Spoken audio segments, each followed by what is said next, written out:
ऐसा नहीं है। हमारे आदेश का मतलब क्या होता है कि मैं कहीं चलते चलते लिख दूं तो हो जाएगा।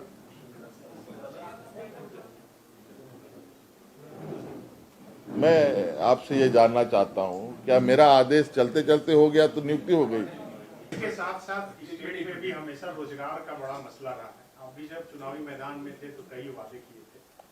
तो ये 3 साल के बाद आप खुद की सरकार को कहाँ देखते हैं? क्योंकि जेएसएससी से 3 साल में सिर्फ एक एग्जाम हुए, जेपीएससी ने एक एग्जाम लिया 250 दिन में और वो भी विवाद में रहा और उसका भी अभी तक मार्कशीट जारी नहीं हुआ है। क्या रोजगार के मसले पर सरकार जितना सोच के बनी थी वो काम करता? नहीं, देखिए, पहली बात तो आपको पता है कि इन सब जेपीएससी हो, जेएसएससी हो, इसमें किसी में कोई नियमावली नहीं थी। नियमावली बनी, कई बच्चों ने नियुक्तियां भी पाई बड़े पैमाने पर, और जेएसएससी और जेपीएससी यही एक माध्यम है जिसको आप रोजगार या नौकरी का रास्ता बता रहे हैं। और भी कई ऐसे व्यवस्थाओं के माध्यम से हम लोगों ने लोगों को रोजगार दिया है जो बड़े पैमाने पर है। आज मुझे लगता नहीं है कि हम लोगों ने 1000 से कम बच्चों को नर्सेज, एएनएम, जीएनएम का नियुक्ति ना दिया हो। वो भी आज के दिन में अच्छे अस्पताल, कोई अपोलो में है तो कोई मेदांता में है तो कोई कहीं है, बड़े संस्थाओं में गए हैं बच्चे, यहां तक कि विदेशों तक में बच्चे चले गए। रिपोर्टेड जो हमारे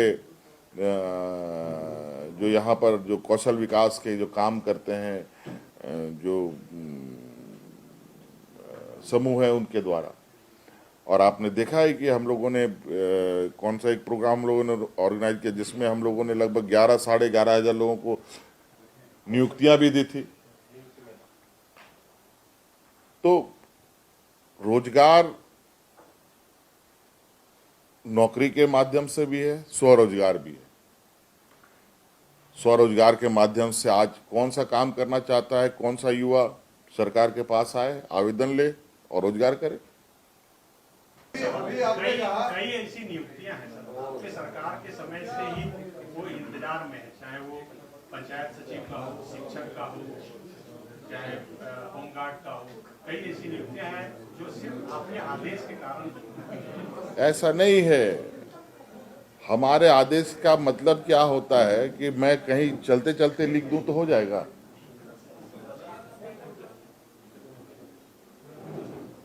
मैं आपसे ये जानना चाहता हूं, क्या मेरा आदेश चलते चलते हो गया तो नियुक्ति हो गई? ऐसा नहीं होता है। और यही वजह है, आप लोग जिस तरीके से उम्मीद करते हैं, इसी उम्मीद के साथ अगले ने काम किया, नतीजा आज ये राज का इतना बंटाधार हुआ पड़ा। आज हर आदमी को बिना सोचे समझे नियुक्त करना, बिना सोचे समझे उनकी मानदेय फिक्स करना, बिना सोचे समझे उनको आश्वासन देना का परिणाम है कि आज सरकार अपने ही मकड़ जाल में फंस जाती है। अब हमारे कर्मचारी कितने उत्साहवर्धक तरीके से काम कर रहे हैं। आज आप देख लीजिए ओपीएस के लोगों को, आज देख लीजिए पारा शिक्षक लोगों को, आज जो मॉडल स्कूल हम बना रहे जा रहे हैं, आज उस मॉडल स्कूल को बनाने के लिए बिल्डिंग तो बन रहा है वो अलग, जाके पता कीजिए कि उन बिल्डिंगों में जो शिक्षक आएंगे, उन शिक्षक, वो सारे शिक्षक ट्रेनिंग ले रहे हैं, और एक दो नहीं, हजारों की संख्या में, जिसका आने वाला समय में जो हमारी परिकल्पना है कि शिक्षा को एक बेहतर और मजबूती के साथ स्थापित करने का, उसकी नींव पिलरिंग प्रारंभ हो चुकी है। लेकिन कुछ जो बैगेज आपको मिलता है, वो बैगेज अगर हमारे पास होता, कि कोई हमारी ऐसी शक्ति होती कि आपको दूसरे ऑफिसर को ले आए, दूसरे ये को ले आए, तब कोई बात होती। व्यवस्था वही, पदाधिकारी वही।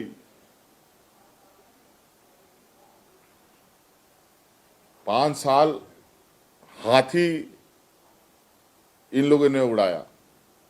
भारत सरकार में एक कलपुर्जा वाला शेर चलाया, शेर तो चला नहीं बेचारा, हाथी तो उड़ा नहीं, अब चीता आ गया है दूसरे देश से। आपने सभी के चेहरे पे मुस्कान लाने की बात कही है, 1932 का खतियान लागू करने की बात कही है। जो 32 के बाद आए हैं, राज्य के निर्माण में अपना योगदान दिए, उनकी कई पीढ़ी यहाँ पे आ गई, तीसरी पीढ़ी, उनके लिए उनके चेहरे पे मुस्कान आए, उस 32 के खतियान लागू होने से उनको नुकसान ना हो, इसके लिए क्या योजना है? आप बिल्कुल आश्वस्त रहें, हमारा प्रयास है। यहाँ पर लोग जितने लोग आए हैं, और ऐसा नहीं है कि आज के बाद नहीं आएंगे। क्या आप लोग हमें आश्वस्त कर सकते हैं? नहीं कर सकते। उसके बाद भी लोग आएंगे, लेकिन लोगों, वो सभी लोग कैसे मान सम्मान और सुरक्षित रहेंगे, उन सब का ख्याल रखा जाएगा। आप